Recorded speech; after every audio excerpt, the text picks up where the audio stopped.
watu wa Mungu wote kwa ajili ya kujifunza maneno ya Mungu yote pamoja.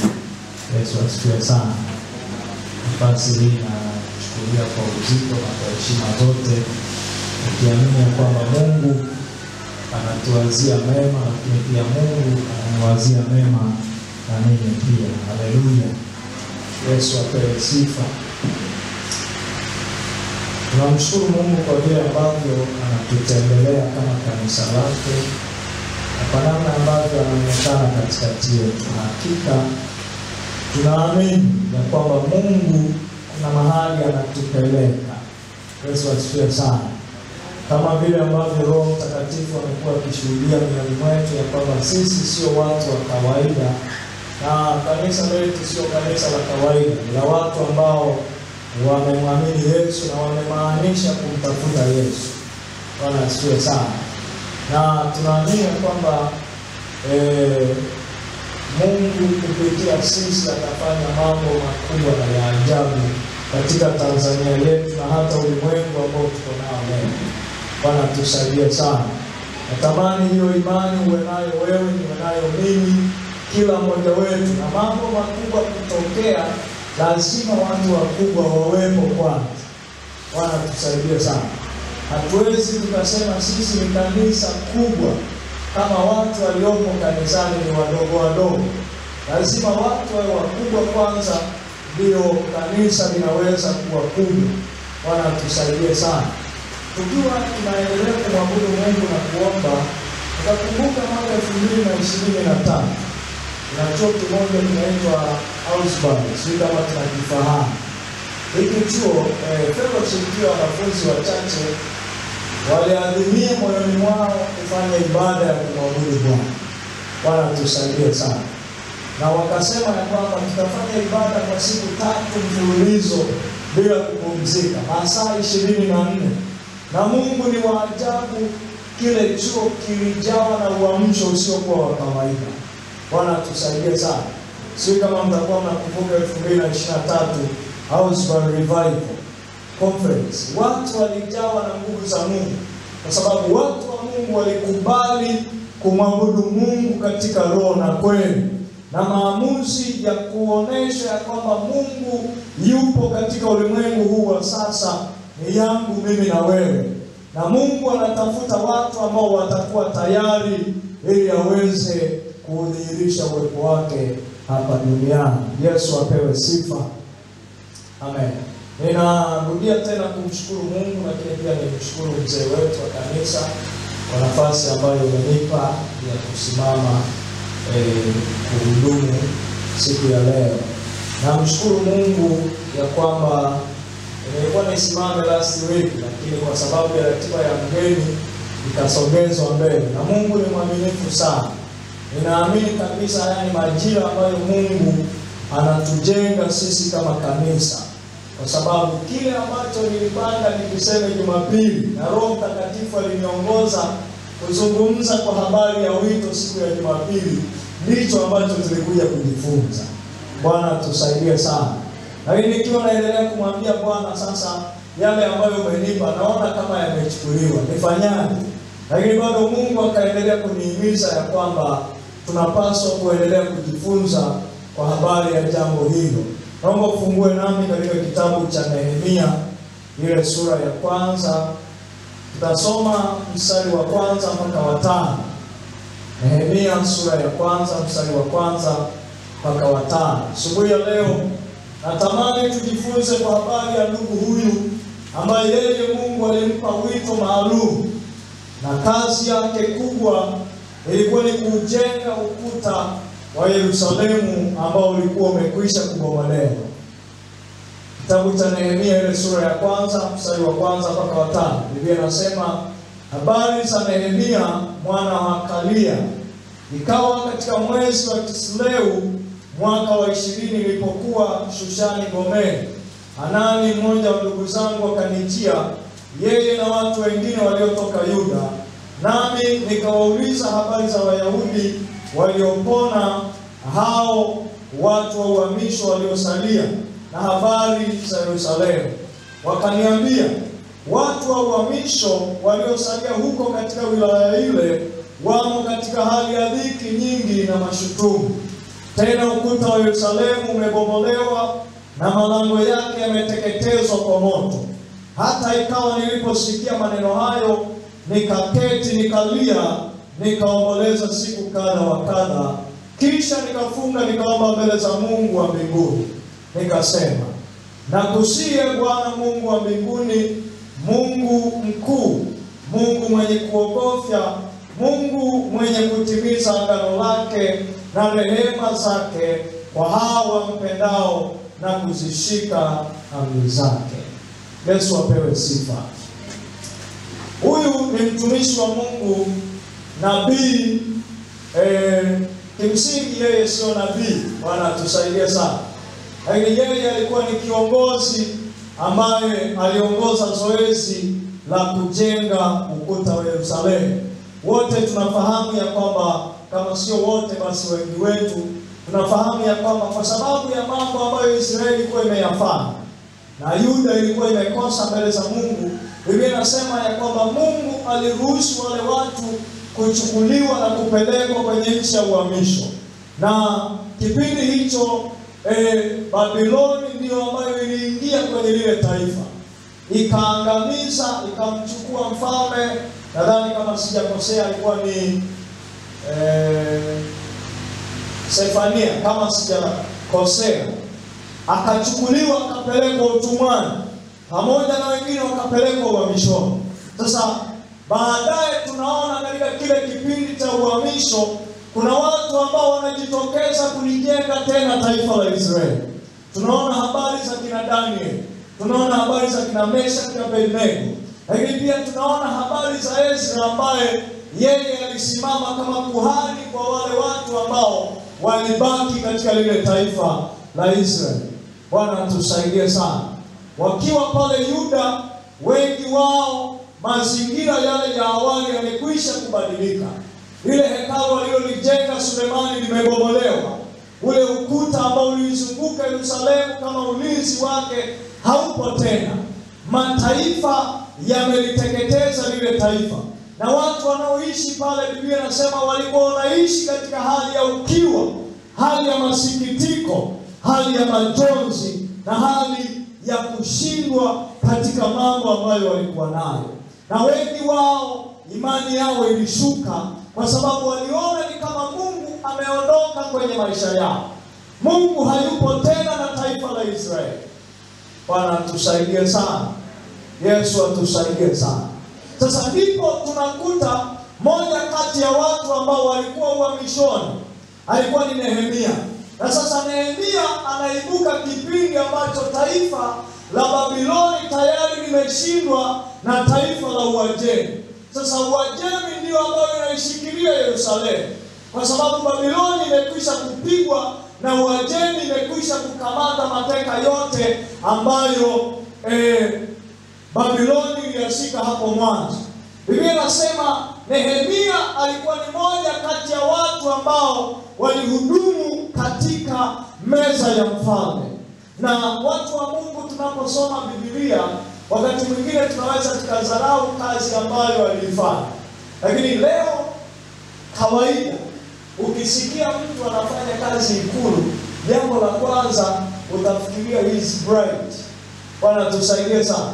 Ana uwezo mkubwa wa ufahamu, lakini inawezekana ana ujuzi mkubwa, ndio maana ameweza kuaminiwa kuingia pale Ikulu. Sasa Nehemia, tunapomsoma Nehemia tusiishie kumsoma ya kwamba alikuwa ni mimina kinywaji kwa mfalme, lakini tumuone ya kwamba ni mtu ambaye alikuwa amepata neema, lakini alikuwa ni mtu mwenye ufahamu mkubwa wa kuweza kuelewa mambo ambayo yanaendelea, na ndio maana alipata uwezo wa kuaminiwa kuingia kwa mfalme. Bwana tusaidie sana, kwani tumesahau kipindi ambacho mfalme Nebukadneza anatafuta watu wa kuwaweka katika majimbo na kuhudumu pale kwenye nyumba ya kifalme. Alichukua watu ambao walionekana wana uwezo mkubwa. Hii tumesahau kwa habari ya Daniel ambaye alikuwa ni msomi na mwelewa, lakini alifanya kazi katika nyumba ya kifalme. Bwana tusaidie sana. Tumesahau kwa habari ya ya Mordekai ambaye alikuwa ana uwezo mkubwa na ufahamu mkubwa, na ndio maana aliheshimiwa na akapewa neema ya kusimama kwenye nyumba ya kifalme. Bwana tusaidie sana. Sasa Nehemia anapokea mrejesho wa kule nyumbani, na anaona ya kwamba watu wa kule bado wanaishi katika mateso, wanaishi maisha ya kuteseka. Biblia inasema Nehemia alipopokea zile taarifa, ghafla moyoni mwake akaanza kusikia uchungu. Biblia inasema akahuzunika na akashuka mbele za Mungu. Biblia inasema ule mstari wa 4, inasema hata ikawa niliposikia maneno hayo, nikaketi nikalia, nikaomboleza siku kadha wa kadha, kisha nikafunga mbele za Mungu wa mbinguni. Bwana tusaidie sana. Yesu atusaidie sana. Sasa historia ya Nehemia inaanza kubadilika baada ya kusikia taarifa za nyumbani. Bwana tusaidie sana. Na hapa ndio unakuwa mwanzo wa wito wa Nehemia.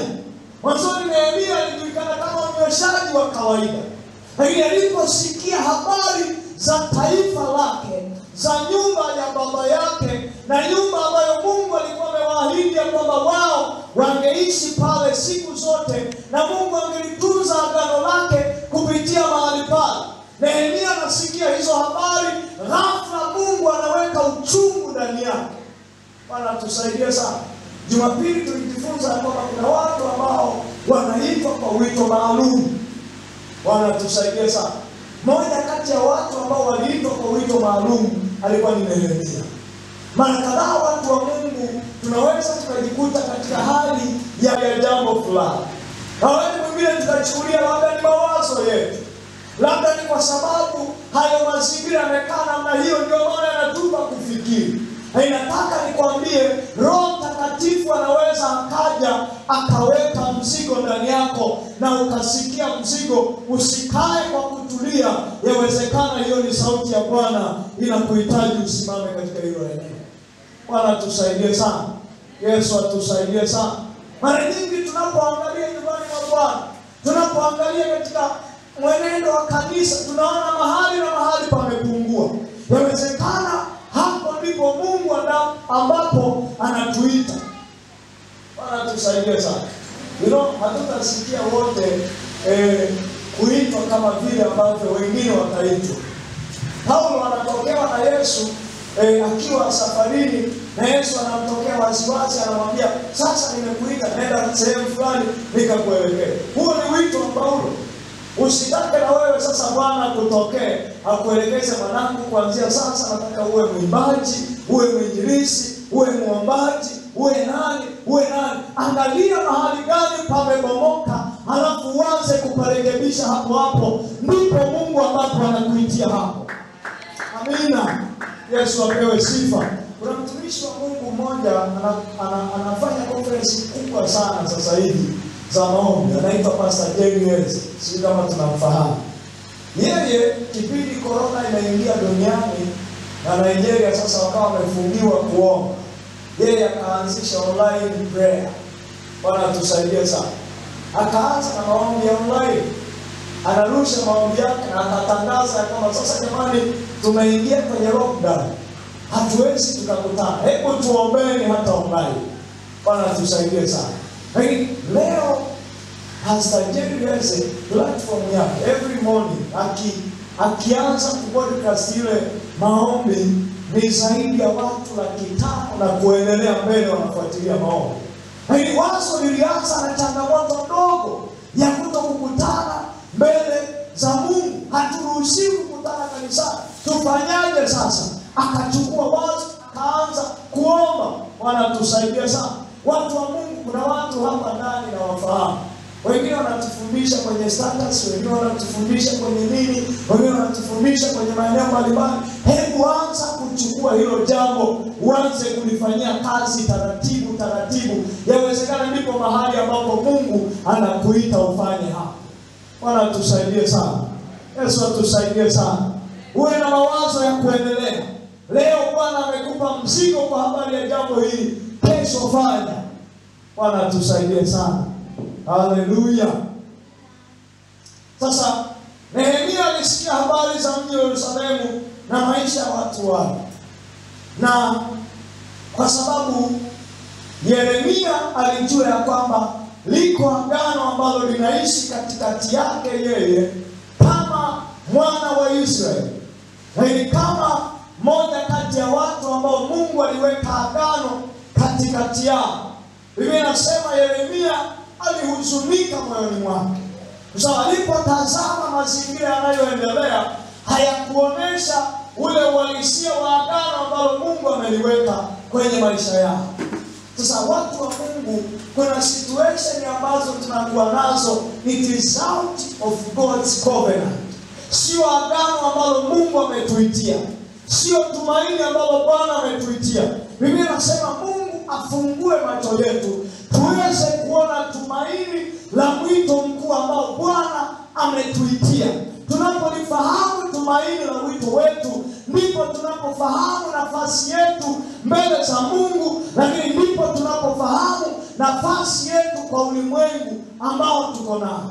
Na tukifahamu nafasi yetu, tunaweza tukayakataa mazingira ambayo yanaendelea kwenye maisha yetu. Bwana tusaidie sana. Tusipofahamu sisi ni nani, tumebeba agano la namna gani, tunaelekea wapi, yawezekana tukashindwa kuishi sawa sawa na mapenzi ya Mungu. Yesu apewe sifa. Haleluya. Bwana tusaidie sana. Kwa tunapoangazia wito, jambo la kwanza kabla hatujaingia kujitafakari katika hayo, lazima tujifahamu sisi ni kina nani, na yule ambaye tuko naye ametuita katika hali gani, ametupa thamani ya namna gani, ametuita kwa majina gani. Bwana tusaidie sana. Yesu atusaidie sana. Petro aliongozwa na Roho Mtakatifu. Yawezekana kanisa lilikuwa katika hali ya kujidharau, yawezekana kanisa lilikuwa katika hali ya kutokujielewa, ndipo akaandika akasema kwamba ninyi ni uzao mteule, ninyi ni watu wa milki ya Bwana, na Mungu amewaweka ili muweze kuzitangaza habari zake. Bwana tusaidie sana. Yesu atusaidie. Wito wa Mungu si lazima ukawa katika hali ya kutumika madhabahuni tu. Haya tulijifunza siku ya Jumapili. Na Nehemia hakuwa mtumishi wa madhabahuni, watu wa Mungu. He was not a priest. Yeye hakuwa kuhani, lakini yeye hakuwa nabii, ila yeye alikuwa ni kiongozi ambaye Mungu alimtumia kuirejesha tena Yerusalemu katika nafasi yake. Yawezekana wote tusiitwe katika hali ya kutumika, lakini Mungu akatuita katika mazingira mengine ambayo tunaweza tukayafanyia kazi na yakaleta mabadiliko, yakampa Mungu tukufu katika mazingira ambayo tuko nayo. Yesu apewe sifa. Haleluya. Wito wa Nehemia ulibeba ajenda kuu tatu. Jambo la kwanza lilikuwa ni kujenga ukuta wa Yerusalemu.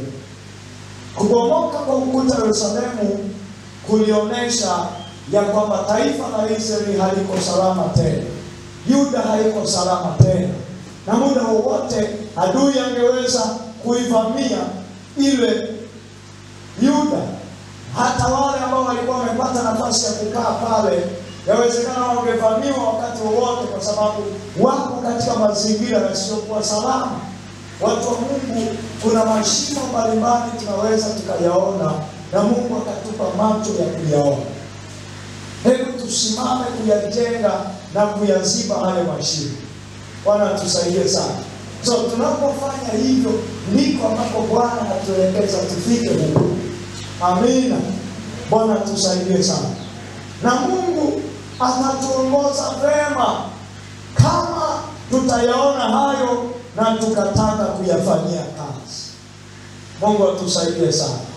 Kwa hiyo kule kuanguka kwa ukuta wa Yerusalemu kulionyesha kwamba wale watu wako katika mazingira ya kutokuwa salama, na kurejesha ukuta wa Yerusalemu ilikuwa inaonyesha kwamba Mungu anarudisha uaminifu wake kwa watu wake na kuwalinda kwa hatari yoyote ambayo ingeweza kutokea katika maisha yao. Bwana asifiwe sana. Lakini jambo la pili, wito wa Nehemia ulibeba kuwatenga Israeli na mataifa mengine. Kule kukosekana kwa ukuta kulitoa mwanya wa mataifa mengi kuingia ndani ya Israeli, na yangeingia ndani, yangeleta tamaduni zake, yangeleta taratibu zake, yangeleta mambo yake sawa sawa na vile ambavyo wanaona wao. Na taratibu wote tunafahamu ya kwamba mara kadhaa na mara nyingi taifa la Israeli lilipohusiana na watu wengine walijikuta wanaingia katika kumkosa Mungu, walimkosea Mungu. Bwana tusaidie sana. Walimfanya Mungu dhambi. Sasa Nehemia akaona ya kwamba ni kweli kuhani yupo katikati yao, na ukumbuke kipindi hicho Ezra alikuwa katikati ya lile kusanyiko na alikuwa anafanya kazi kama kuhani. Bwana tusaidie sana. Haina Nehemia, Mungu akampa macho akasema hawa watu wanajengwa kiroho, lakini kwa huku kuhusiana na mataifa mengine kunaweza kukaleta hatari ya hawa watu kupotea. Bwana tusaidie sana. Bwana tusaidie sana. Watu wa Mungu, wakati mwingine Mungu anatupa watu ambao wanaweza wakaona hatari ya mambo yanayoendelea kwenye maisha yetu. Tuwe wapole na kuwasikiliza. Amina. Bwana tusaidie sana. Tuwe wapole kupokea maonyo.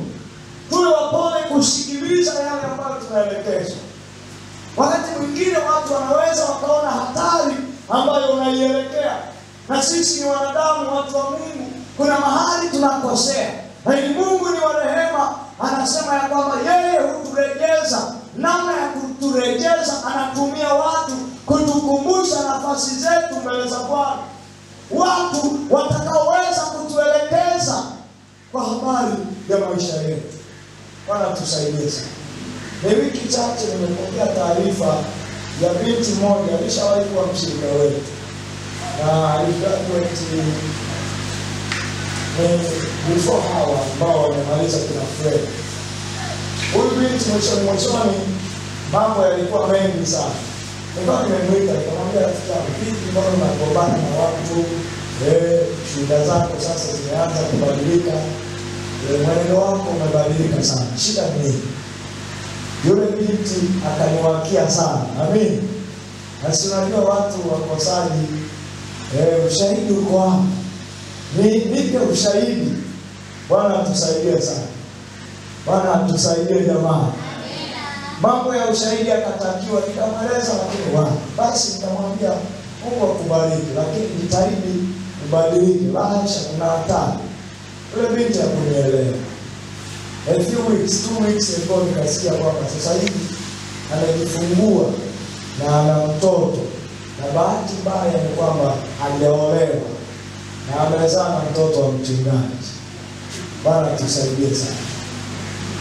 Wakati mwingine kuna watu ambao Mungu anawapa neema ya kuona vitu kwenye maisha yetu. Bwana tusaidie sana. Tuwe wapole kusikiliza na kutulia. Amina. Bwana tusaidie. Haleluya. Amen. Sasa msiende huko mkaanza kutafuta nani amepata.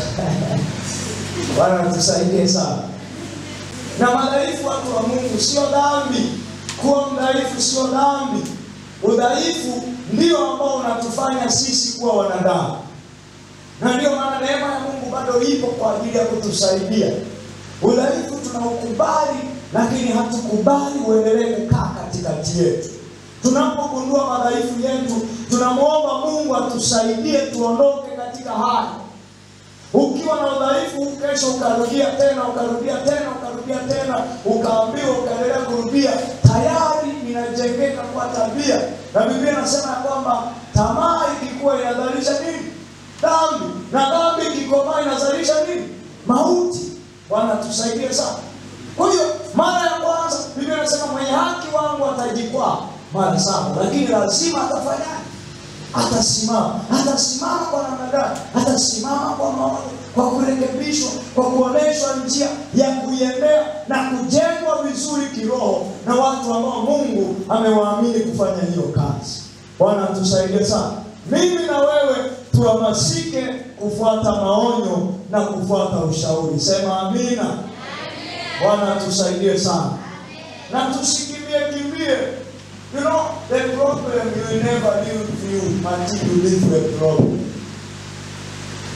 Yaani ukimbia FPC Mlimani sio kuikimbia dhambi ambayo tunaikemea.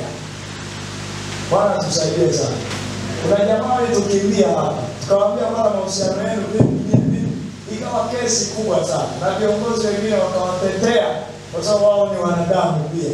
Bwana tusaidie sana. Lakini jamaa sasa hivi zimeoana na zinaendelea na maisha. Sasa kuoana kwao ni kwa kuchukuana. Bwana tusaidie sana. Dhambi haikimbii kwa kuhama kanisa au kubadilisha marafiki au kubadilisha watu wa karibu. Dhambi inakimbiwa kwa kutubu, na hiyo ndio solution pekee ya dhambi.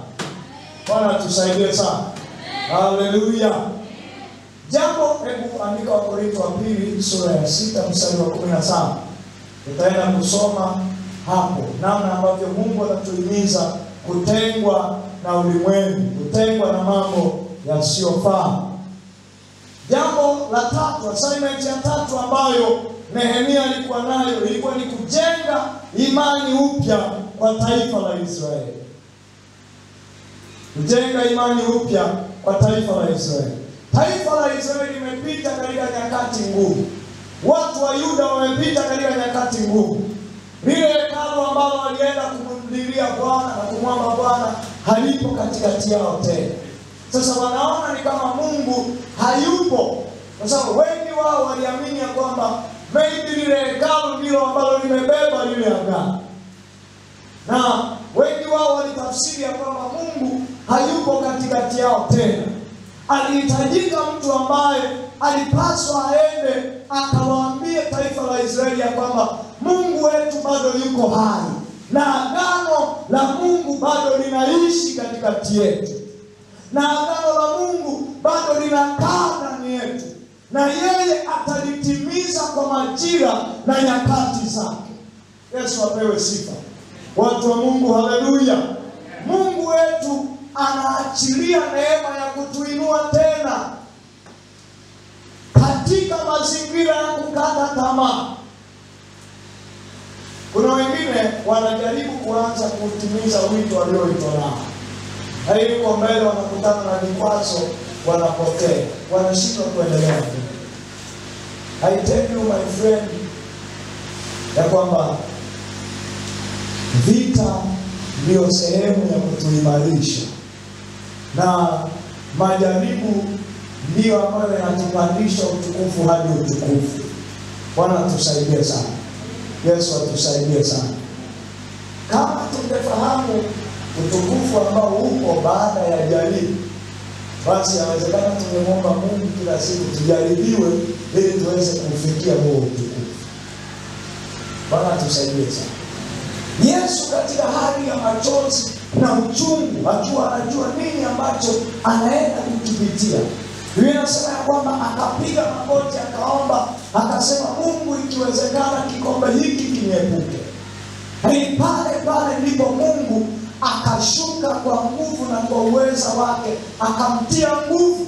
Biblia inasema Yesu akiwa katika hali ya kuchoka, hali ya kutambua ni kipi ambacho kinaenda kumpata baadaye, mateso ambayo anaenda kuyapitia, kama wanadamu analia mbele za Mungu, anamwambia Mungu, kikombe ninachokiendea ni kikombe kikubwa sana. Ikiwezekana Bwana, ninaomba kikombe hiki kiniepuke, lakini si kama nitakavyo mimi, bali kama upendavyo wewe. Na Mungu akaona ya kwamba mwanangu ni kweli anapita katika hali ya kushindwa, ni kweli anapita katika hali ya kuchoka, anashindwa kuelewa atayaendea namna gani yale mambo ambayo yako mbele yake. Mungu anadhihirisha uweza wake kwa kushuka na kumtia nguvu. Biblia inasema malaika wakashuka, ghafla mwili wake ukabadilika, ukaanza kung'aa. Mungu anaachilia nguvu mahali ambapo tunashindwa, watu wa Mungu. Bwana tusaidie sana. Mahali ambapo tunaona ya kwamba we can't stand anymore, hatuwezi tukasimama tena, ndipo mahali ambapo Mungu anaamua kudhihirisha uweza wake na nguvu zake katika maisha yetu. Amina. Bwana tusaidie sana. Mambo gani tunajifunza kupitia maisha ya Nehemia na utumishi ambao alikuwa nao? Maisha ya Nehemia baada ya kuitwa na Mungu. Jambo la kwanza, Nehemia alidumu katika maombi. Nehemia alidumu katika maombi. Ukisoma ile sura ya kwanza, ule mstari wa kwanza mpaka huo wa 5 na kuendelea, sura ya kwanza imebeba sana sana maombi ya Nehemia. Na baada ya kupokea taarifa tu, na ndani yake akasikia kwamba ana jukumu la kujenga ukuta wa Yerusalemu, Nehemia aliingia katika maombi kumweleza Mungu ya kwamba Bwana, ninaomba unisaidie. Bwana tusaidie sana. Alitambua jukumu ambalo liko mbele yake. Watu wa Mungu, ni vema sana baada ya kutambua kile ambacho Mungu ametuitia, tukajidhatiti katika maombi, tukajitoa katika maombi. So maombi ndiyo ambayo yatatupa nguvu ya kuendelea mbele. Lakini kwenye maombi ndipo ambapo tutapata mwongozo mzuri wa Roho Mtakatifu wa nini tunapaswa kufanya. Katika maombi ndipo ambapo Mungu anafungua milango ya kutusaidia kutimiza yale mambo ambayo tunapaswa kuyafanya. Mstari wa kwanza Biblia inasema, habari za Nehemia mwana wa Hakalia, ikawa katika mwezi wa Kisleu mwaka wa 20 nilipokuwa Shushani ngomeni. Bwana tusaidie sana. Naomba ushike huo mwezi Kisleu. Halafu sura ya pili mstari wa kwanza Biblia inasema, ikawa katika mwezi wa Nisani. Bwana tusaidie sana. Mwezi wa kwanza ni Kisleu, mwezi wa pili ni Nisani. Na hii ni miezi ya Kiebrania ambayo tofauti yake ni interval ya miezi minne. Bwana tusaidie sana. So Nehemia baada ya kugundua shida ambayo inaendelea Yuda, alitumia miezi minne kumuomba Mungu ili aweze kuongozwa na Mungu akafanye nini kule nyumbani. Bwana tusaidie sana. Na yale maombi ndio ambayo yanamsaidia Nehemia. Siku moja anatokea mbele za mfalme. I don't believe kwamba mfalme hakuona uso wa Nehemia miezi yote minne ukiwa hauna furaha. Napata shida sana kuamini ya kwamba Nehemia miezi minne yote alikuwa na furaha siku zote mbele za mfalme. Alafu siku moja ndio mfalme aone uso ambao haujachangamka. Nehemia aliliombea jambo hili kwa muda mrefu, na alipofika majira ya Mungu mwenyewe kujidhihirisha, ndipo alipomuona na kumtumia mfalme kugundua nini ambacho kinaendelea kwa Nehemia. Na ndio unakuwa mwanzo wa Nehemia kuanza kutimiza wito wake. Bwana tusaidie sana. It is long prayer. Umechukua miezi minne kujiandaa, na amejidhatiti kuomba mbele za Bwana kwa muda wa miezi minne. Unfortunately, siku moja anatokea mbele za mfalme. Mfalme anaguswa moyoni mwake ya kwamba huyu sio Nehemia ambaye ninamfahamu. Maybe kuna jambo ambalo tunamwitia Bwana. Usichoke, endelea kuvumilia na kumwitia Bwana siku zote. Ipo sana majira ambayo Mungu atakutambulisha kwa yale majibu ya mahitaji yako. Bwana tusaidie sana. Ni kweli hali ya leo imebeba huzuni kubwa. Imebeba maisha ya majuto, maisha ya maumivu, maisha ya kutekwa, maisha ya kudharauliwa, maisha ya kuona mtu usiyefaa. Lakini endelea kumwita Bwana, na Mungu kwa nyakati zake atakutambulisha kwa watu walio sahihi ili waweze kukuvusha hapo. Bwana tusaidie sana. Haleluya. Bwana tusaidie sana. Niwape ushuhuda kidogo. Nilipoingia kazini Mwezi wa 8 nilikutana mazingira magumu sana kazini. Kiukweli nilitamani kuacha kazi ndani ya mwezi mmoja tu. Nikatamani kuacha kabisa. Nikawa nimeshirikisha baadhi ya ndugu, nikamwambia sasa jamani, nasikia kuchoka sana. Naona kama sitaweza kuendelea na hii kazi ambayo Mungu amenipa. Wakanishauri vumilia, jipe mwezi mmoja. Nikajipa mwezi mmoja tena, hola, bado mambo ni magumu. Bwana tusaidie sana. Bwana tusaidie sana. Mwezi wa 2 mambo bado ni magumu. Mwezi wa 3 ndugu mmoja akaniita akaniambia, sasa bwana, nimeiona juhudi yako, unafanya vizuri sana lakini matokeo yako sio mazuri sana. Sasa njoo nikusaidie. Akanielekeza vizuri, tukaanza kufanya kazi. Na huyo mtu ninamwendea mara kadhaa, mambo ni magumu, ninaona hapa nitashindwa kuendelea na kazi. Naomba unisaidie. Mwezi wa kwanza alikataa, wa pili alikataa, nikafuata na wengine lakini walikataa. Mwezi wa 3 walinifuata wao wenyewe. Na ndio mwezi wa 3 Bwana alipoanza kufungua milango, nikaanza kufanya vizuri kazini. Na sasa hivi ushuhuda tu, Bwana amenisaidia. Nilikuwa level za chini kazini, lakini Mungu akanisaidia, akanitoa kule chini, akanipandisha, na sasa hivi na kitengo kabisa na kisima hivi. Bwana tusaidie sana. Majira ya Bwana ndio majira sahihi. Usiache kuomba. Mambo leo ni magumu, endelea kujitoa mbele za Bwana. Endelea kujinyima mbele za Bwana. Endelea kujimimina mbele za Bwana.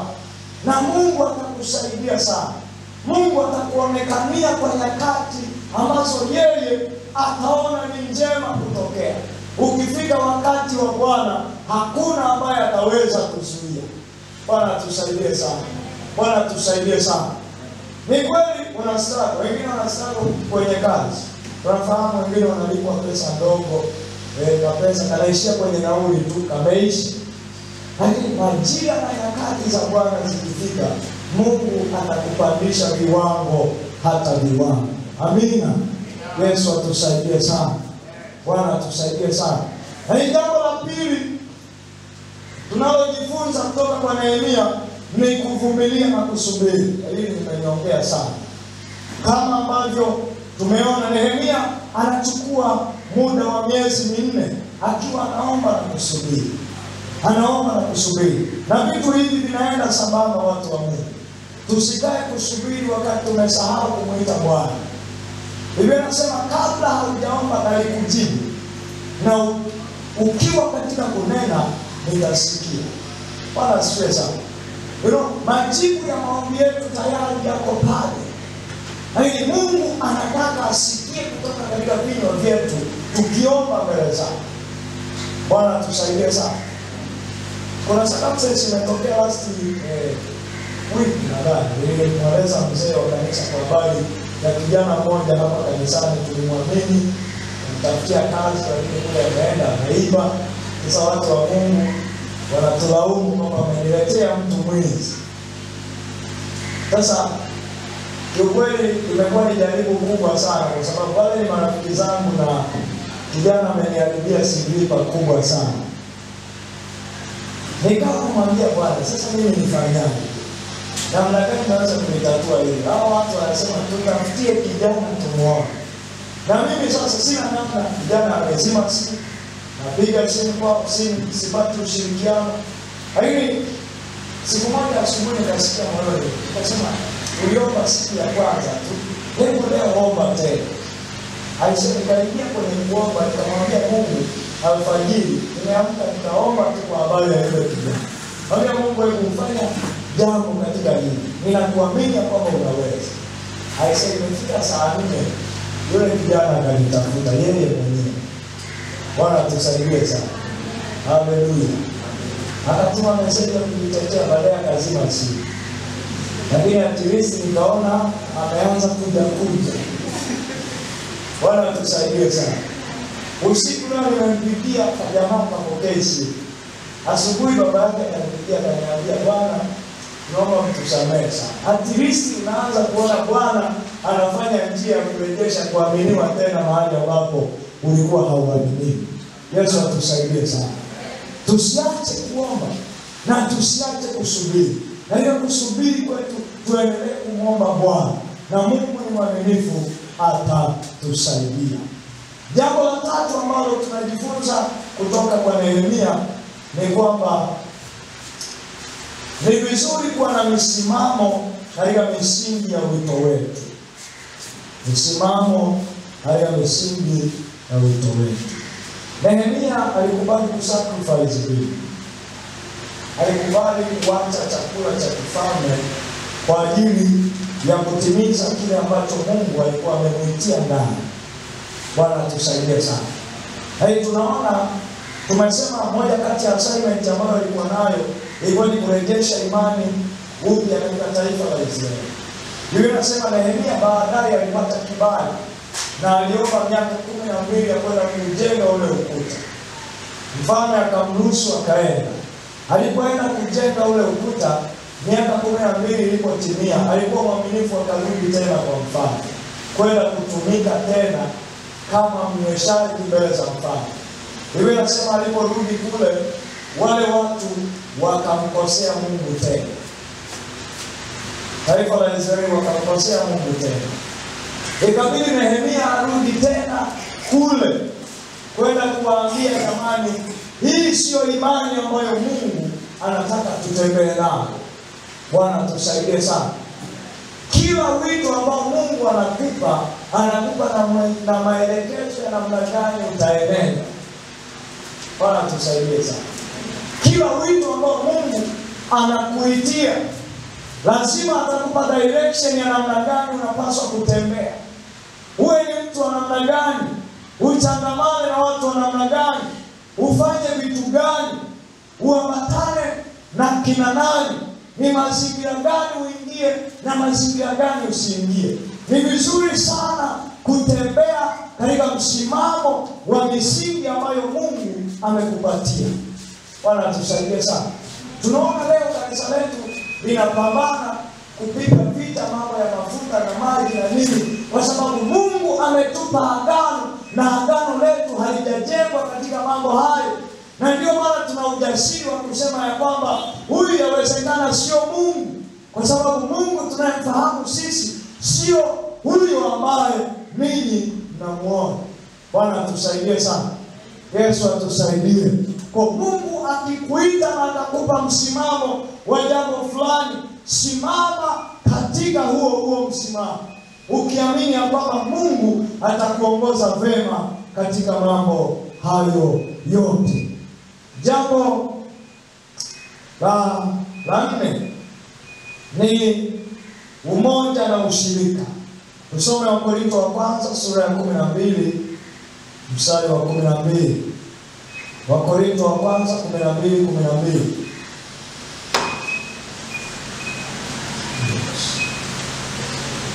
Ndio, karibu.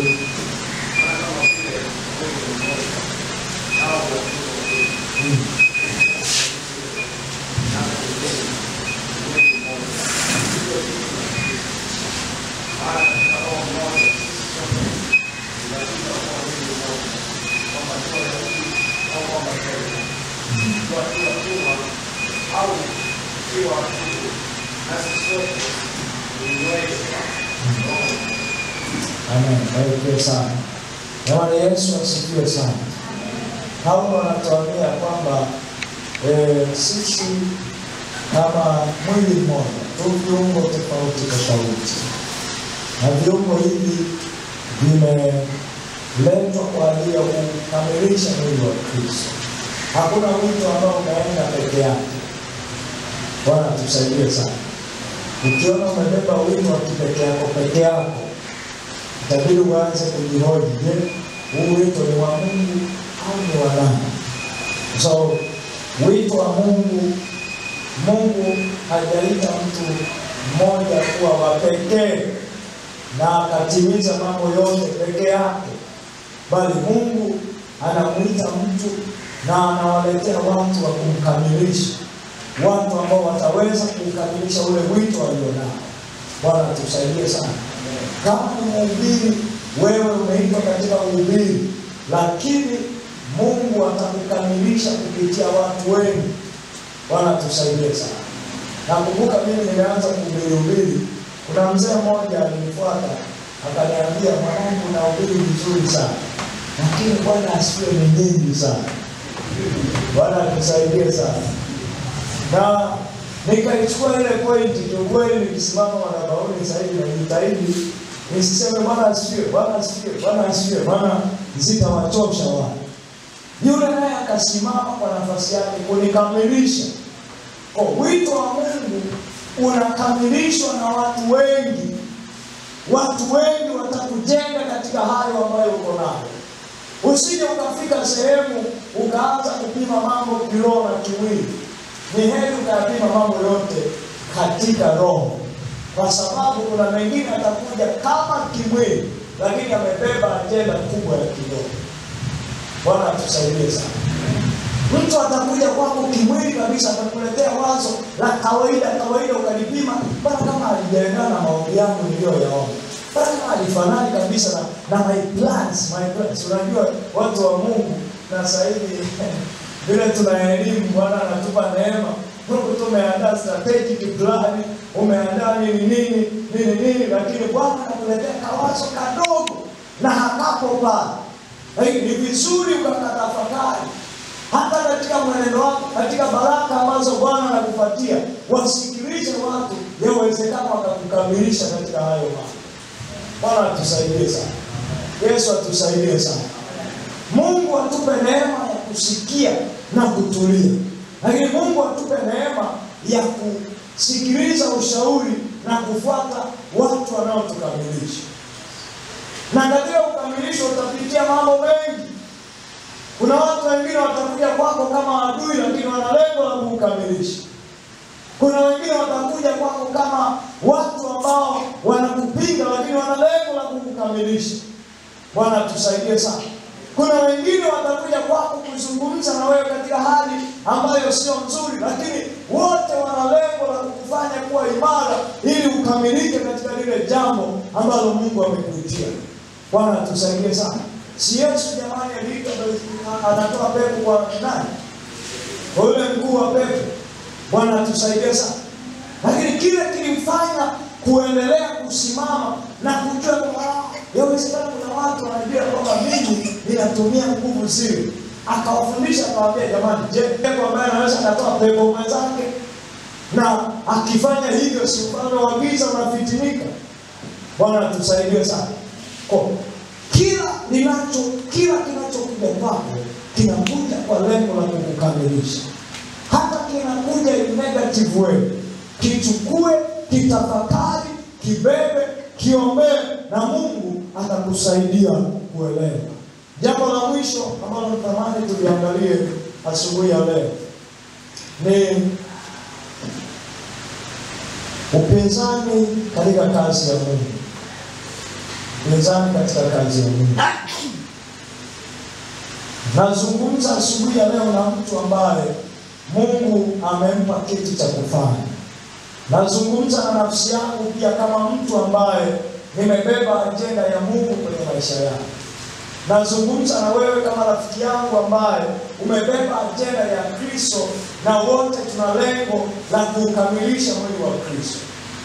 Nazungumza na mtu ambaye anatamani kupiga hatua kwenye utumishi wake siku ya leo. Anatamani kuona Mungu akiongezeka na akiongezeka zaidi kwenye maisha yake. Nazungumza na mtu ambaye yawezekana amefika sehemu kuna mambo ambayo yamemkwamisha kwenye utumishi wake. Yawezekana kuna mtu amejeruhiwa leo, haoni sababu ya kuendelea mbele kumtumikia Mungu tena. Nazungumza na mtu ambaye anapita katika nyakati ngumu ambazo anaona sasa siwezi nikaendelea kubeba huu wito ambao Mungu amenitia kuufanya. Upinzani ni sehemu ya maisha ya mwanadamu. Na upinzani ndio ambao unatufanya sisi kuwa imara. Na upinzani ndio ambao unatuonesha sura ya pili ya namna gani shetani anatuwinda kwa habari ya maisha yetu. Bwana tusaidie sana. Bwana tusaidie sana. Nehemia akiwa amebeba ajenda ya kiungu ya kujenga Yerusalemu mpya, ya kujenga ukuta wa Yerusalemu. Ghafla kuna watu wanaanza kusimama na kumpinga. Wanaanza kumwambia wewe Bwana, wewe Bwana, wewe Bwana. Wanampiga vita.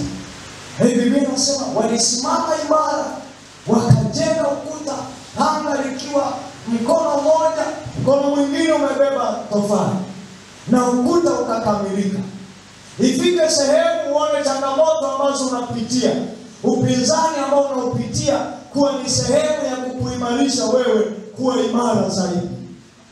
Bwana tusaidie sana. Ufike sehemu uone hayo mazingira magumu ambayo unayapitia ni mazingira ambayo yana lengo la kukuimarisha na kukujenga ili uwe imara kwa habari ya ule wito ambao Mungu amekuitia. Ifike sehemu uone ya kwamba upinzani ambao unakupitia haujaja kwa ajili ya kukuangamiza, bali umekuja kukujenga na kukuimarisha zaidi. Bwana tusaidie sana. Bwana tusaidie sana. Watu ambao hawajapitia upinzani mzuri kwenye huduma zao, mwisho wao huwa sio mzuri. Kumbuka watoto wa Eli ambao walitegemewa sana kurithi kuwa makuhani. Walilelewa kimayali na baba yao. Na baba yao hakuacha kuwaandaa kuwa makuhani. Hali mazingira ambayo waliishi mazingira ambayo yaliwafanya waone utumishi ni kitu cha kawaida. Ikafika sehemu wakaanza kutumia hata mamlaka yao vibaya. Lakini Mungu aliwakataa mwishoni. Kwa nini? Kwa sababu hawakujengwa katika misingi ya kutikiswa. Lakini baba yao Eli, kwa mambo ambayo alikuwa ameyapitia, alikuwa na uwezo wa kuyahimili. Samueli kwa namna ambavyo alitumika kwa kibaraka wa Eli na akasikiliza mafundisho, yawezekana katika utumishi wake alipitia mambo mengi ambayo yalimuumiza. Na maybe sometimes walifikiri kwa nini baba na mama wameniacha. Lakini yote hayo aliyabeba positively, na mwisho wa siku tunaona Eli anakuwa ni Samueli anakuwa ni nabii mkubwa wa taifa la Israeli. Anakuwa ni mwamuzi mkubwa kwa sababu maisha yake yamejengwa katika misukosuko, yamejengwa katika mambo magumu, yamejengwa katika mambo ya kudharauliwa na kukataliwa. Lakini yeye alinyenyekea mbele za Bwana na akasikiliza mafundisho, akasikiliza maonyo. Mwisho Mungu akamthibitisha kwamba yeye ni mtumishi mkubwa mbele za Bwana. Yesu atusaidie sana. Unapopita katika nyakati za kutengenezwa, usikate tamaa. Wote tunafahamu habari za Daudi. Daudi kwanza anasahaulika kabisa, anatupwa kule porini. Anaambia sasa wewe Bwana kushughulika na kondoo, acha sisi tukapigane vita. Na kumbe Mungu alimwandaa katika yale mazingira kumfanya kuwa jasiri. Wale waliokulia katika jeshi hawakuwa na uwezo wa kumkabili Goliathi. Lakini yule aliyekulia katika mazingira ya simba, ya dubu, ya kukataliwa na ndugu zake, ya kusahaulika na baba yake, ndiye aliyesimama kuwa hodari wa taifa la Israeli. Yule ambaye aliwindwa na Sauli, akakoswa na mkuki, akaenda akakimbia kwa Nabali, huyo ndiye ambaye alisimama kuwa mfalme mkubwa wa Israeli. Na leo hii wakati mwingine kwenye maombi yetu tumemlifaa Daudi. Tunaomba Mungu wa Daudi. Bwana tusaidie sana. But Daudi, he paid price to be David. Bwana tusaidie sana. Alilipa gharama ya kuwa Daudi. Mtu wa Mungu, usikate tamaa. Usikate tamaa. Hata kama mambo ambayo unayapitia leo sio mazuri sana, lakini amini kwamba Mungu yuko pamoja na wewe, na Mungu atatembea na wewe, na Mungu atakuongoza. Hautashindwa kama ukiendelea kumshika Bwana. Bwana tusaidie sana. Naomba tusimame kanisa la Mungu. Tumshukuru Mungu.